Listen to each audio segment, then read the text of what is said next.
I know it's probably too late, except maybe for the television, but who we're playing in DePaul tonight, we've had 6 great ball games with them over the years.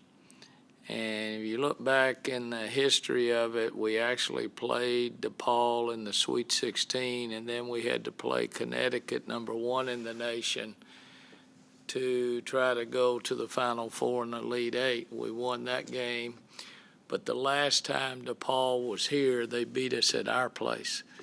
And then last year, we squeaked by and won by 2 at their place. So we've had a lot of great games.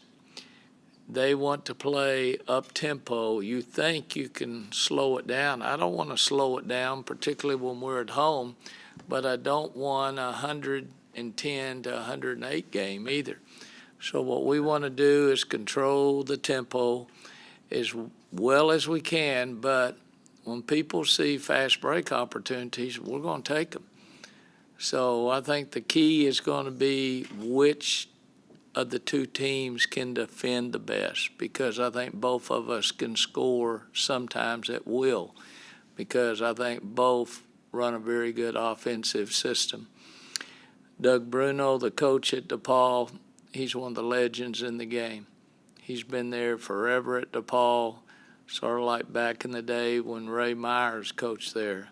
But he's a Hall of Famer, and he's done a tremendous job. I just love competing against DePaul, and hopefully we'll be able to keep the series going after I'm gone. But we've got a lot of kids from Chicago on our team as well. We're giving bobbleheads away tonight, whatever we've got left over from the 5 that we've given out in the last 5 years. So 1 bobblehead per family if they get there the first 800. So hopefully we'll have a good crowd tonight. I know it's tough for the average fan because you went Tuesday, Wednesday, Thursday, Friday, watched football Saturday or did whatever you had to, basketball Sunday, Monday, and what night do the men play again this week?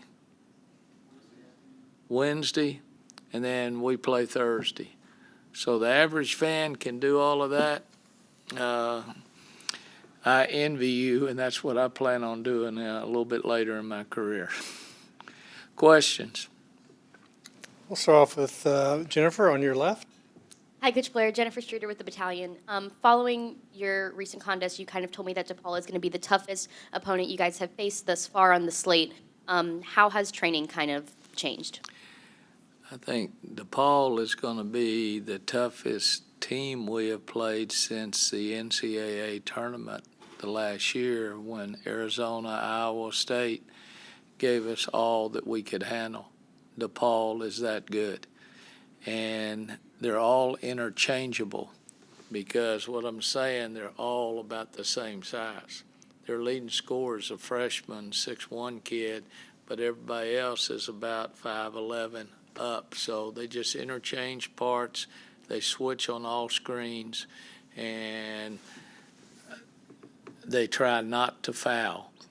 And so that's what we've got to do is be able to get to the free throw line when we play a team like DePaul. It's going to not just be up to our post players, but our guards as well to drive the basketball as well.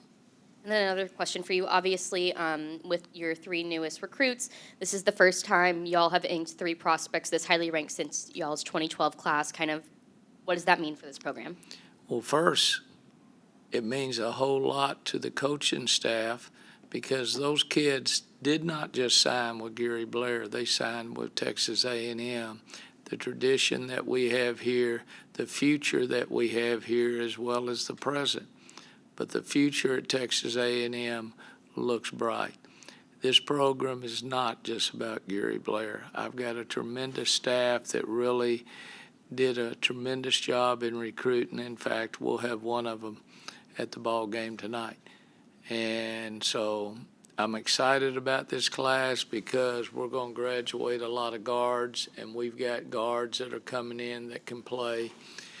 And due to that famous word portal, I'm sure we will have portal kids coming and going at the end in every sport.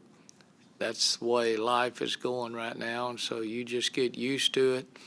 You handle your business on the course. Hopefully, all the student athletes can find happiness at Texas A&M. If you can't find happiness here with this school, then perhaps you need to go somewhere else. This is a special place to play, be a student, be a professor, be a fan.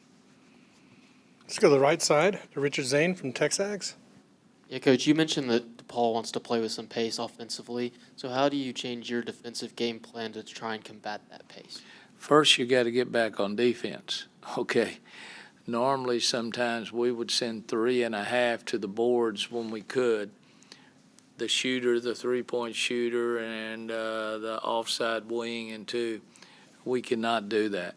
This team, you better get back on defense. So it's sort of like what you see in the NBA now.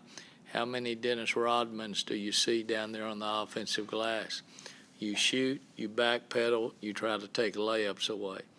What we want to do is make them have to beat us on the half court, not the full court. So we will not be able to send as many to the offensive boards. Now, we make our shot, it doesn't matter. But their strength, as soon as that ball's through the net, the first post player has got it, and they've thrown to Zach right over here. It's in and out that quick. So it's kind of hard to press them because they're so good, and that's their system. What you got to do is get back and play your half-court defense as well as you can. And you've got 3 transfers on your roster, Coach. How have you seen them kind of join the team and feel at home? And how do you, as a coach, go about creating that family atmosphere and welcoming them into your program? Well, first they feel at home at Texas A&M. All the different sporting events, the classrooms, we're not having to do all that Zoom stuff this year. We're seeing professors face-to-face. We're going over to the Bright Center and seeing our tutoring. If you cannot be happy at 18 to 22, I don't know what's going to happen. It's a great time in your life. Those transfers have gone in. Tonight, arguably, we'll be starting 4 transfers that have transferred here over the years. And I was watching a men's basketball game yesterday, all 5 kids, transfers. That's not going to change. And because if you get a job at the Dallas Morning News, you're going to transfer from Texags real quick. It happens in the media as well as everything. And but I wish you would get the Dallas Morning News delivered here instead of me having to read it online. All right, we'll go back to the TV row, Gary, and we'll go with Tyler from KBTX. Coach, do you prefer playing a team like DePaul this early in the season? Is this kind of the best way to get your team prepared for league play later? Yes, I do. There's already been South Carolina, North Carolina State, Texas, and Stanford. The 2 games I'm worried about is Belmont went into Ole Miss and beat them on opening day.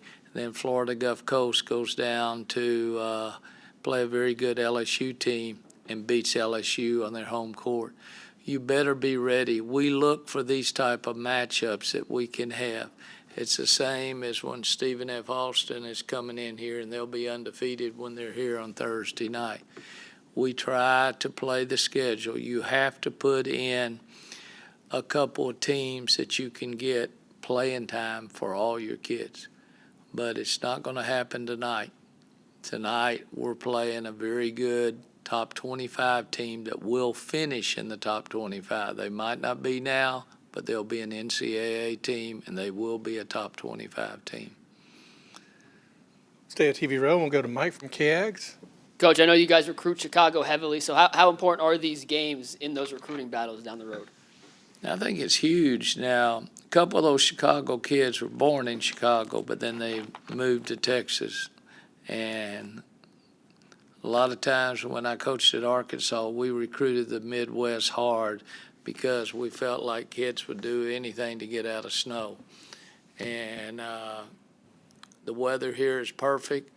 I like recruiting Chicago. It's one of my favorite places to just visit during the summertime. And I think it's a great time.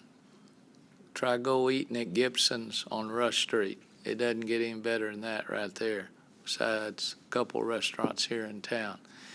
And Mike, I missed the first part because I was rambling as usual. Give me the second part of that. Just the recruiting battles, maybe you versus DePaul, how do these games impact that? Well, what happens when you're a DePaul, they get a lot of rebound kids. So they're recruiting in Illinois hard, but if they lose a kid to South Carolina or to another place and those kids get unhappy with playing time, they will come back. Coach Bruno does a great job of filling his system. He needs large guards that can play heavy minutes to be very versatile. And that's the strength of their program. He recruits for his system. It doesn't matter how many you scored in high school, if you're not going to fit within the system that he likes to play, up-tempo, press 40 minutes, then you're not going to be able to play. And so we like recruiting because also Coach Bond is from Chicago. And Skeet, our new assistant, was at Illinois last year, and she's been at Marquette for 5 years. So their contacts are very good. Hope I got it.